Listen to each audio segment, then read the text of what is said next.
What is up, YouTube? Hi. Giving honor to our Lord and Savior Jesus Christ first and foremost. Always. My name is Marcus. I'm And Christian. this is Marriage for Dummies. Reacts. And today we're doing viewer's choice. It's going to be Fat Electrician, America's Warhorse Marine, Sergeant Reckless. Go ahead and like, subscribe, and we love you. Let's check it out.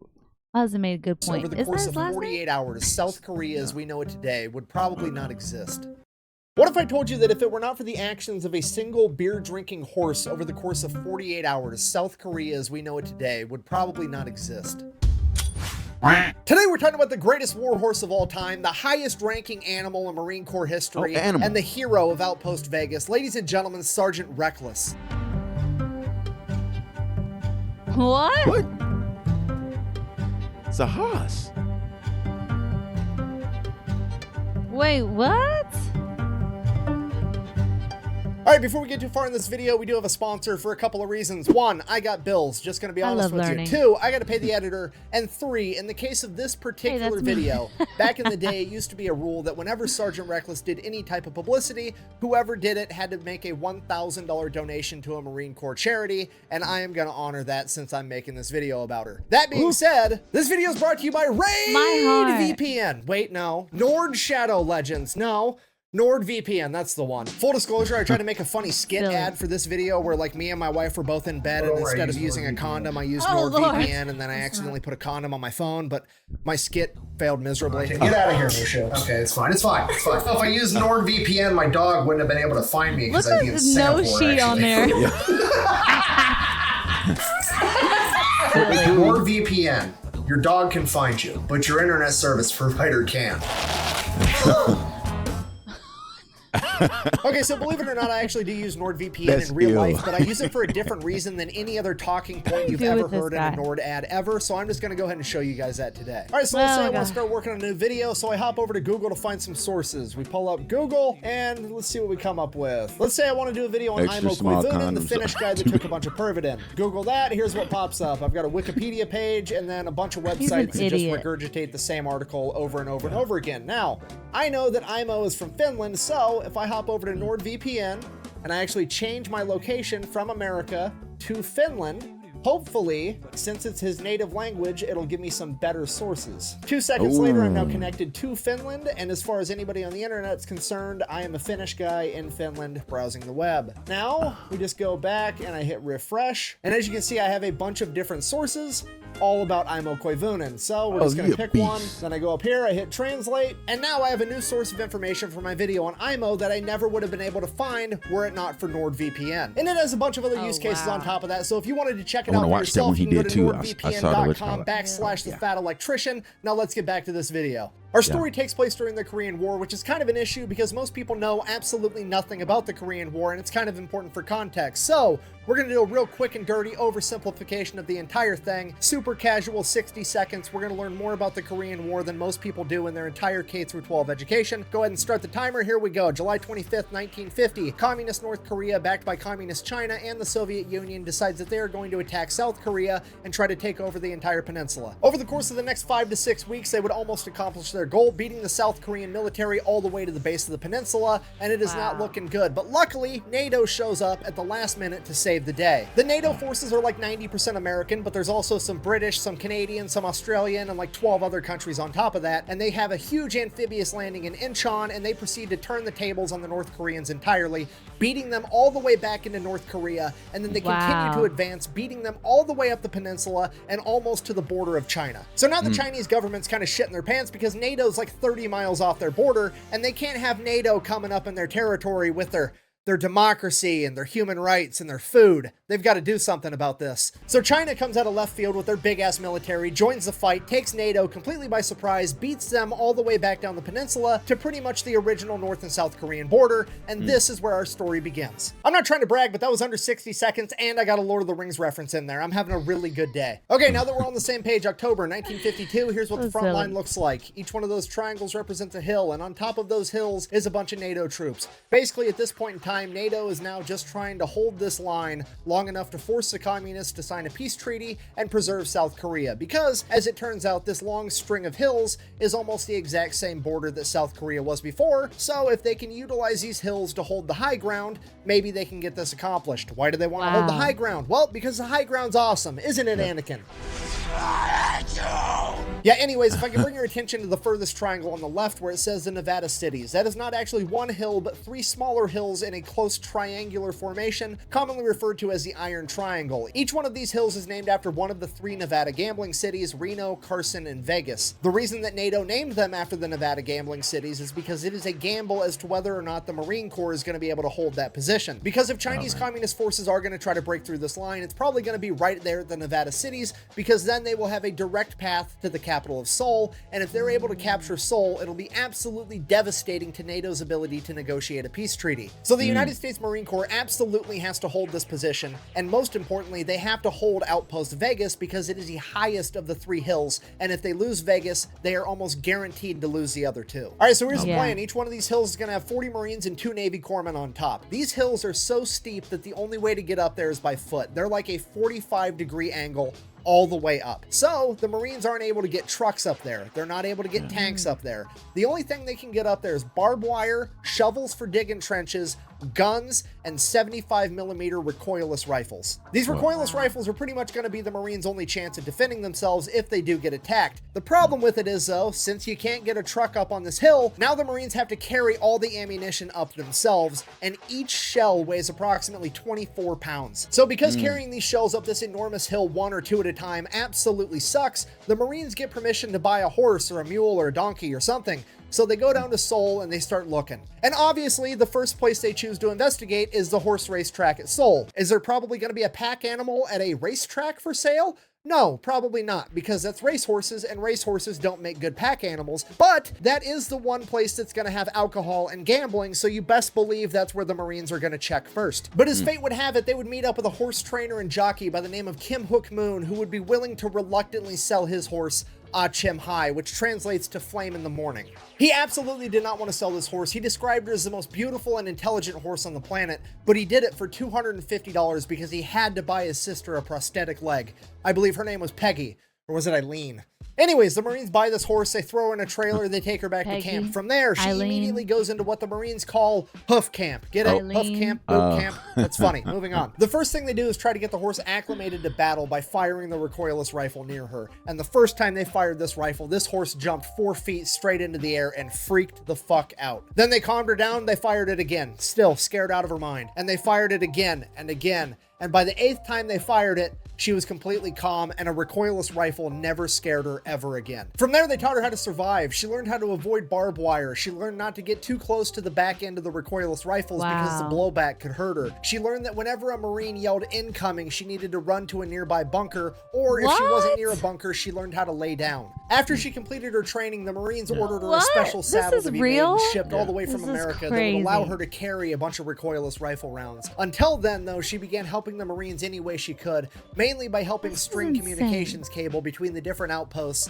and the ammunition point, and she could string more cable than 10 men combined. At this point, the Marines really started to like this horse, so they decided they were going to give her a new name. Reckless, named after the recoilless rifles, which were commonly referred to as reckless rifles. And from that point on, she just became another one of the guys, and that's exactly how the Marines started treating her. She began eating whatever the Marines were eating. She loved bacon and eggs, she loved beer, and apparently if you were ever having mixed drinks, Reckless would walk up to you, nudge you with her head, and stick out her lower lip, and let you mix a mixed drink directly into her mouth. Then her special saddle shows up, and she starts kicking ass on the battlefield. She delivers 6 rounds at a time, and she can make a trip from the ammo point to the firing position twice as fast as any man can, and he's only carrying 2 rounds. She delivers so much ammo that over the course of a couple battles, the Chinese actually start to target Reckless. And this ends up being a horrific mistake, because the millisecond that Marine Corps leadership figures out that they're trying to target Reckless,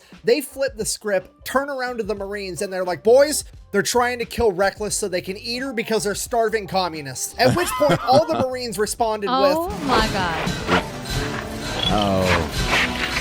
Okay, the Marines are absolutely furious. This is worse than fucking with Doc. We've got multiple Docs. We've only got one Reckless. We can't allow this to happen. And the Marines begin fighting that much harder. And they have more ammo to fight even harder with because Reckless is right there with them bearing ammo the entire time. From this point on, they begin dominating every skirmish that they take part in. At one point, they're working adjacent to the Australian military, and the Australians are so blown away by Reckless that they come up to meet her after the skirmish, and they actually give her one of their campaign hats as a reward for being such a badass on the battlefield. Yo, Reckless and crazy. the Marines fight That's and hold so the line for the cool. next 5 months, and by March of 1953, peace talks between North and South Korea are well underway, and it's beginning to finally look like this war might come to a peaceful resolution. But on March 26th, Chinese forces would launch a major offensive trying to break through the line at the Nevada cities with 4,000 men. For the next 4 days, the Marine Corps and the Chinese fight over these hills. The Chinese take the hill, the Marines take it back. The Chinese take the hill, the Marines take it back. Eventually, it got to the point where nobody could hold the top of the hill,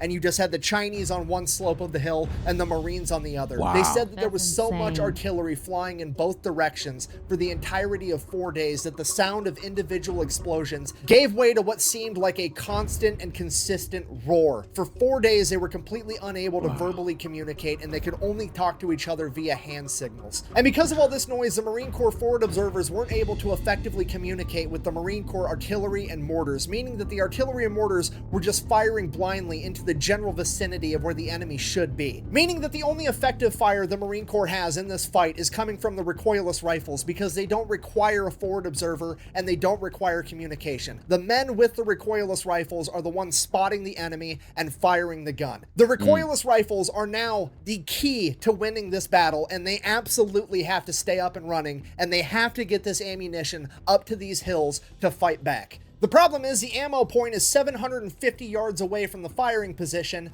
up a 45-degree angle hill that is constantly being pounded with enemy artillery fire while it's also covered with smoke and white phosphorus. But that doesn't change the fact that the ammunition has to get there, so they load 8 rounds into Reckless's pack and they send her up the hill. And the men at the ammunition depot know that it's probably the last time they're ever going to see her again because they've just sent her off to her death. But despite that, she somehow makes it to the firing position. The Marines there unload the ammo and stick a wounded Marine on her back as they send her back down the hill, also feeling as though they're sending her to her death, and it's the last time they're ever going to see their favorite horse. But they're wrong. Over and over and over again, they're wrong, because every 20 minutes like clockwork, Reckless is back at the firing position, bringing more ammunition, and then she's back at the ammunition depot, dropping off wounded Marines. And she does this all day long, and with every trip she makes, she becomes less and less of a horse, and more the only sign of hope that these men have. Because of this little horse that's quite literally an animal of prey, whose only defensive measure to danger is to run away, can stand here and fight through all of this, then fuck,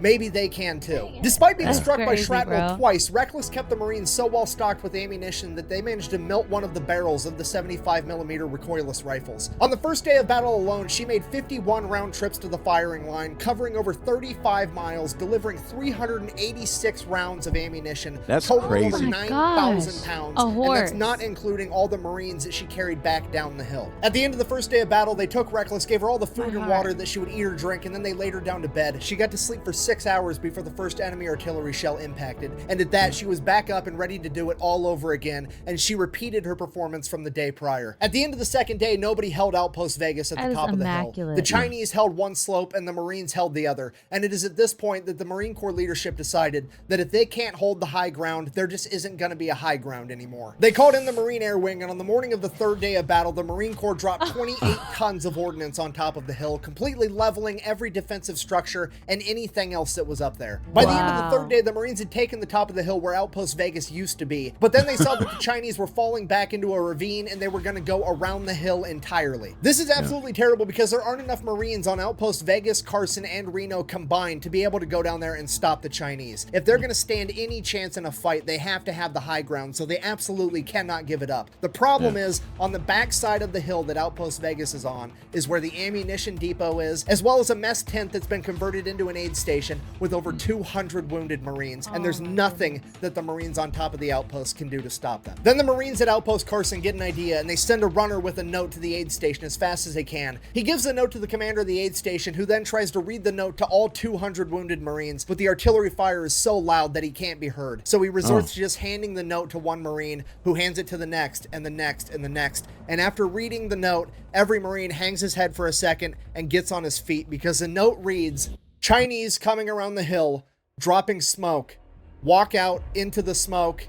Throw grenades at smell of garlic." Apparently the Chinese military at this point smelled like garlic. I have no idea why, but it was a thing. And after all 200 Marines had read the note, they all stood up, grabbed every grenade that they could find, and began walking 500 yards out to where this smoke screen was. It's 11 o'clock at night, it's dark, it's eerie, it's dead silent. The Marines aren't saying a word because they all know that this is probably going to be the end. They're calling for walking wounded to rejoin the fight, and that's never, ever a good thing.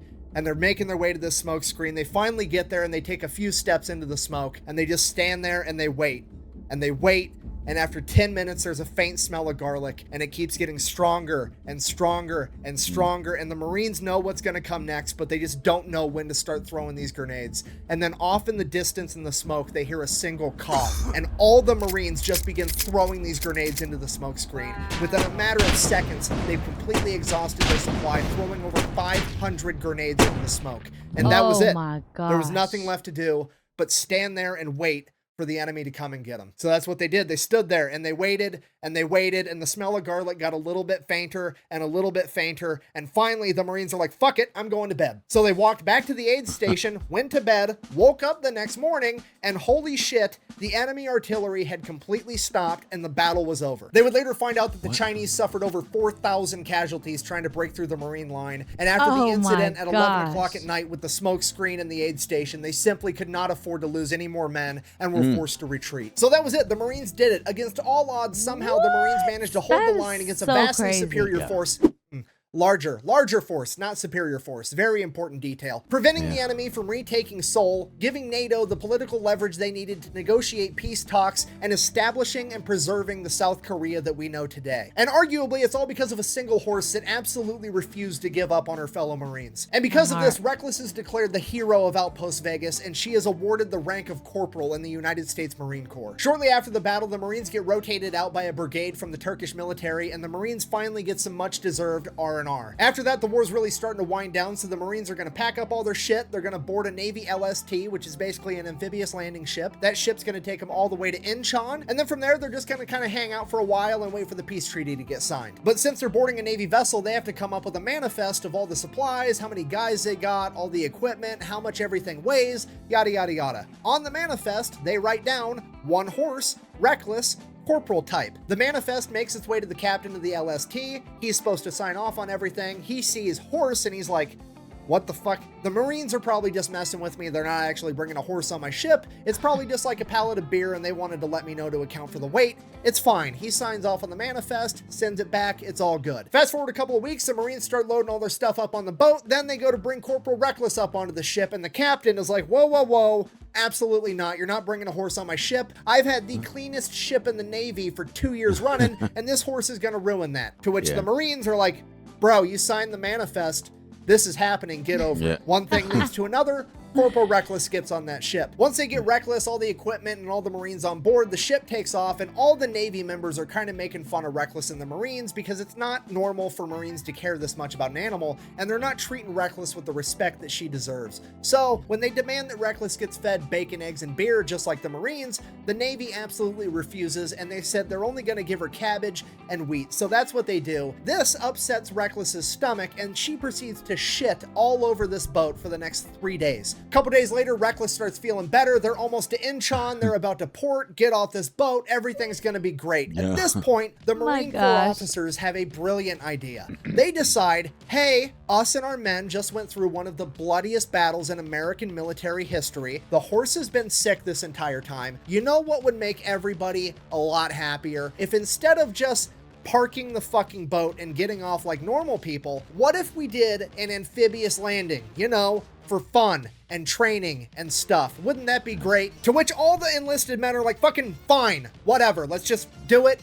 and get it over with. So they make an amphibious landing in Incheon for training, but guess what? Reckless doesn't understand that it's for training. She thinks this shit's for real. So Reckless becomes the only horse in Marine Corps history to successfully make an amphibious landing. So the Marines get settled down in Incheon, and that's when they notice that there's a horse all over the news. It's in every newspaper, it's in every magazine, it's on every radio broadcast. Wow. The entire world is talking about this horse, but it's not Corporal Reckless. It's some horse over in America called Native Dancer. It's the greatest horse in the world. It's gonna win the Kentucky Derby, blah, blah, blah. And the Marines are kind of getting pissed because they know for a fact that they have the best horse in the world, and it's Corporal Reckless, not Native Dancer. And the Marines are willing to put their money where their mouth is because they pull together over $25,000, which is like over $250,000 in today's money. And they publicly offer it up as a wager to the owner of Native Dancer. Hey, bring your horse over to South Korea, beat Reckless in a race, and you can have the money. But this wasn't just going to be any race. This was going to be called the Paddy Derby. It was a 1.5 mile course uphill through rice paddies,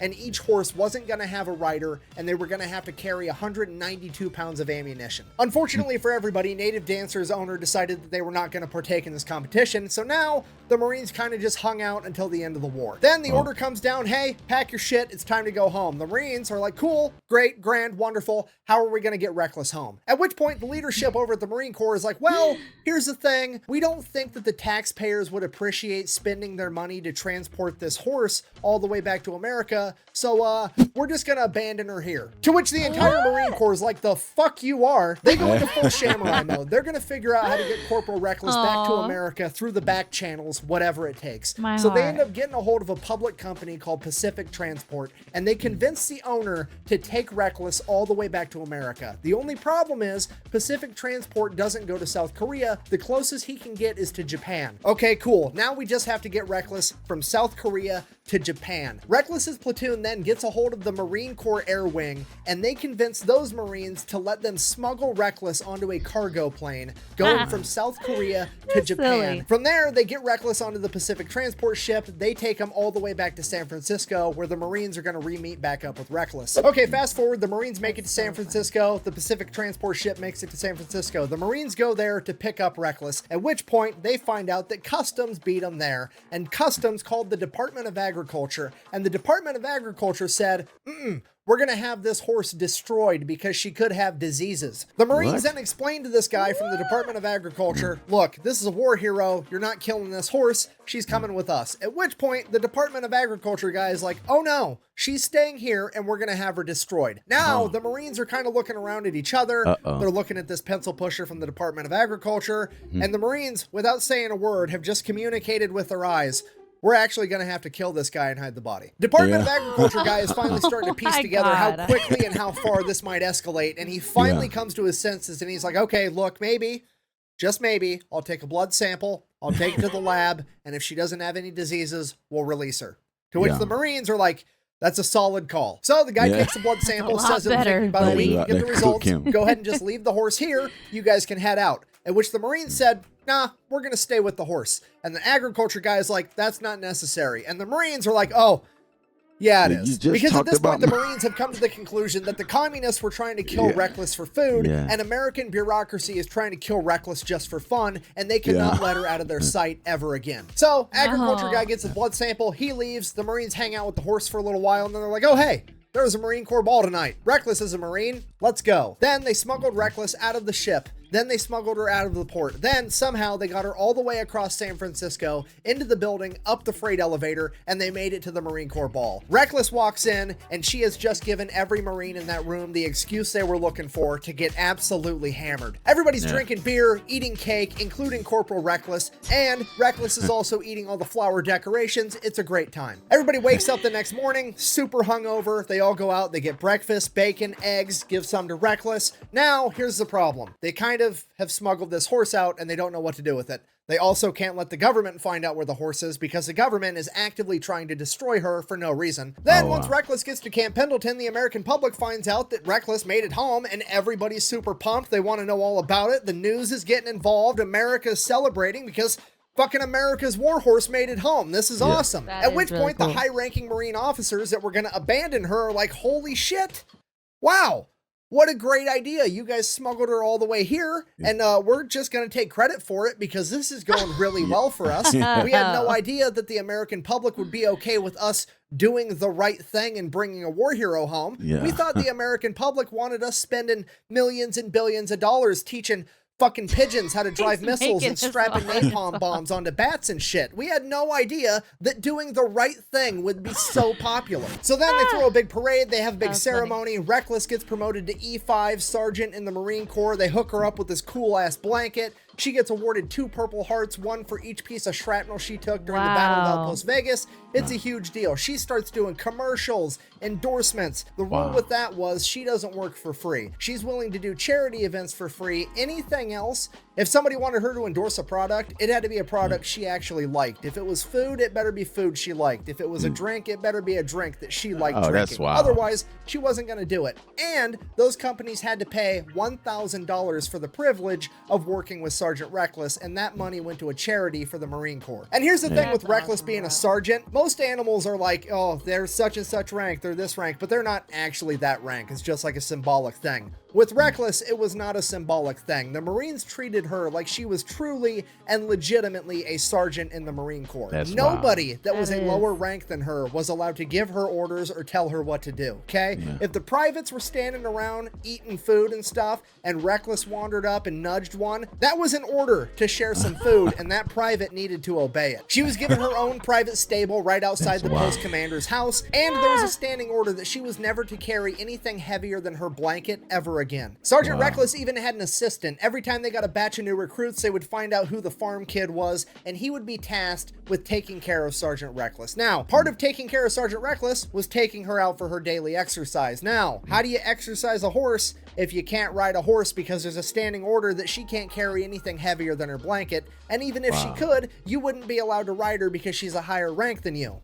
I have no idea. Neither did the Marine Corps, so they told this private, fucking figure it out. So this kid just had to start running next to Reckless 5 miles a day, every day. And this pattern carried on. Every time a new kid came, he just started running 5 miles a day with Reckless, and it became a running joke. Jesus Christ, literally a running joke that whoever was taking care of Reckless was the most in-shape Marine in the Marine Corps. After a little while, the PR started to die down, but the high-ranking officers in the Marine Corps didn't want that to happen because having the Marine Corps in the headlines all the time was really good. So they concocted a plan to stay in the headlines even longer. They were going to get some badass, thoroughbred, Kentucky Derby winning racehorse in here to have a kid with Sergeant Reckless. So that's exactly what they do. They find the thoroughbred horse they're going to breed her with. They hire this PR firm getting ready for all the news and publicity and blah, blah, blah. And then in true military fashion, the officers then proceed to not tell anybody that they fucking should. You know, like the private that's in charge of taking care of Sergeant Reckless. So from his perspective, one day he gets an order, seemingly for no fucking reason, to take Sergeant Reckless over to the normal horse stables, which never, ever happens, and stick her into an empty pen. So that's what he does, and he's like, okay, cool, I'm gonna go get lunch now or take a shit or whatever. So he leaves for a minute, and one of the other Marines comes by and then sticks just your normal garden variety Marine bucking horse in the same pen as Reckless, not knowing it was Reckless because Reckless is never in those pens anyways. So fast forward a little bit, Sergeant Reckless's assistant comes back, and Reckless and this bucking horse are midway through a horizontal jogging session, and he's not about to get in there and stop it. Okay, now Sergeant Reckless's assistant is having a full-on panic attack because Sergeant Reckless, the pride of the Marine Corps, is currently getting taken to Pound Town on his watch, and he is definitely gonna be in trouble for it. So as soon as they finish, he runs in, gets Reckless, takes her in the barn. He's brushing out her mane. He's getting the scratches off of her sides. He's trying to hide all the evidence. And then while they're in the barn taking care of that, that other bucking horse gets taken out of the pen, and this big old fancy truck pulls up with this big old fancy trailer, and this big ass Kentucky Derby winning thoroughbred racehorse gets unloaded and put in the pen that Reckless was just in. He gets done cleaning Reckless up in the barn, takes her out, and everybody's like, bro, what are you doing? Reckless is supposed to be in there with this other horse. Get him in there. So then all those guys leave to get lunch or do whatever, and Sergeant Reckless's assistant is like, okay, there's no way I'm leaving. I'm not going to have this happen again. I'm going to stay here the entire time and make sure there's no hanky-panky. There'll be no riding the baloney pony around here ever again. I got to make sure this does not happen. So he sits there and cock blocks this thoroughbred the entire time. So as far as he's concerned, mission accomplished. Nobody ever needs to know that Reckless got deflowered on his watch. Yeah. It's going to be fine. Then fast forward 28 days later, he shows up at Reckless's stable first thing in the morning to take care of her. And there's a bunch of high ranking military officers and a bunch of news crews right outside the stable. He rolls up like, what's going on? And the general is like, Reckless is pregnant. And he's like, oh, okay.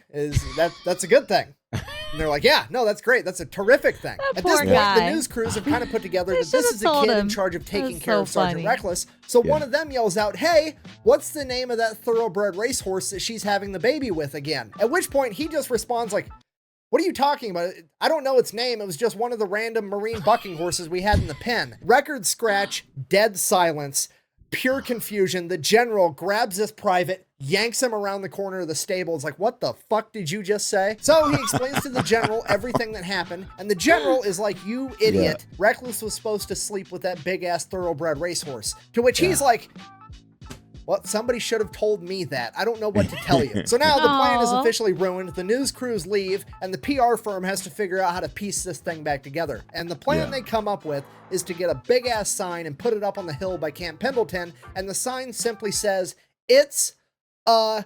Yeah, if you're not picking up what I'm putting down, and the plot twist that absolutely nobody saw coming, the United States Marine Corps is actually responsible for inventing gender reveals. And that's how they still managed to generate a bunch of hype for Sergeant Reckless's kid, getting the entire world to speculate as to whether or not it was going to be a boy or a girl. The pregnancy goes great. She goes on to give birth to a colt, aka a boy. They go out, write boy in big blue letters on their sign, and then the Marines throw a big ass party because they're amped, unwittingly throwing the world's first ever gender reveal party, which I'm gonna hold against the Marine Corps forever. But now everybody That wants to is know, what are we gonna so name this young crazy to colt? think So about. the high-ranking Marine officers step in again, and they're like, I have another great PR idea. Let's have a competition where all the Marines can submit their ideas for names. We'll pick the best one, and that guy can win a week of leave. Brilliant idea. So that's exactly what they do. Hundreds of Marines send in their ideas for names. The front runners were like Semper Fi, Freedom, Liberty, pretty generic stuff, but that's what you have to do when you have a big public figure like Sergeant Reckless and her new baby. But the commanding officer in charge is just like, I don't like any of these names. I'm gonna name it myself. So he just decides that he's gonna pick a random private and be like, hey, you're the winner, even though you didn't pick the name, but I'm just gonna say you're the winner so I don't look like an asshole. And then he named the cult Fearless, which, that's a great name. I'm just getting really, really jaded with bureaucrats and high-ranking officers in this video for some reason. Sorry about that. Anyways, fast forward a couple years, 1959, Sergeant Reckless is now getting promoted to Staff Sergeant Reckless, E6. There's a 1,700-man parade, a 19-gun salute. The Marines make a huge deal out of it because, well, Reckless deserves it. So that's what they do. And in the crowd that day was none other than the new Private Fearless of the United States Marine Corps, which I thought was pretty cool. Later that year, she would give birth to another boy named Dauntless, and then a couple years after that, she would give birth to yet another boy named Chesty, named after Chesty Puller, the most decorated Marine of all time, and as rumor has it, the last Marine to ever ride Reckless. From there, Sergeant Reckless would retire and spend the rest of her life living on Camp Pendleton as the highly regarded, highly respected war hero that she was before passing away in 1968. So in conclusion, this has been the story of Sergeant Reckless, the hero of Outpost Vegas, America's greatest war horse, the four-legged Marine that fought during the Korean War, which is commonly referred to as the Forgotten War. But as is the case with most of us, it's not that we forgot it, it's that we were never taught about it in the first place. So if you made it this far in the video, I really hope that you learned something. If you wanted to support the channel, best way to do that is go check out thefatelectrician.com. We got merch, I got a Patreon with deleted scenes. The Korean War. Otherwise, until next time, quack bang, out. Yeah. Is the horse going to talk now? Oh, you're silly. What do I do with What are you this still guy? doing here? Leave. I have to go enjoy my not single-ply toilet paper that I got at the store just for me. He's so silly, Yeah, that's man. crazy. Dude, that how serves us well. cool that a horse was in the military. Like that is so crazy. But yes, God bless y'all. Yeah. We love you, and we'll see you in the next one. Yeah.